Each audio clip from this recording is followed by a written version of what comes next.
മനസ്സിലായ കാര്യങ്ങൾ പറയാം. ഗൈഡ് ഞാൻ പറയാം. ഗൈഡ് കുറേ കാര്യങ്ങൾ പറഞ്ഞ് എനിക്ക് കുറച്ച് കാര്യങ്ങൾ മാത്രമേ മനസ്സിലായുള്ളൂ. ഇവിടെ കുറേ രാജാവ്, അതായത് ഈ ചിത്തോർഗഡ് പാലസ് എന്ന് പറയുന്ന പാലസിൽ കുറേ രാജാവ് വന്നു പോയി. ഇപ്പം ചുരുക്കി പറയണേ, അതുകൊണ്ടാണ് ചുരുക്കി പറയുന്നത്.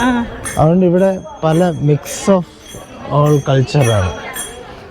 അങ്ങനെയാണ് സംഭവം. പിന്നെ ഇത് മീരാദേവിയോ മീരാബായിയുടെ എനിക്ക് മനസ്സിലായത് ഞാൻ പറയാം ഗൈസ്, അല്ലെങ്കിൽ ഒന്നും മനസ്സിലാവും. ഉണ്ണിക്ക് എൻ്റെ അത്ര പോലും മനസ്സിലായെന്നാണ് ഇപ്പം എനിക്ക് തോന്നുന്നു. എൻ്റെ അടുത്ത് ആ ചേട്ടൻ പറഞ്ഞതാണ്. അല്ല, ആ ചേട്ടൻ പറഞ്ഞതെന്ന് പറഞ്ഞു കഴിഞ്ഞാൽ ഇത് എന്ന് പറഞ്ഞാൽ എന്തുവായിരുന്നു, ഒരു സെക്കൻഡ്,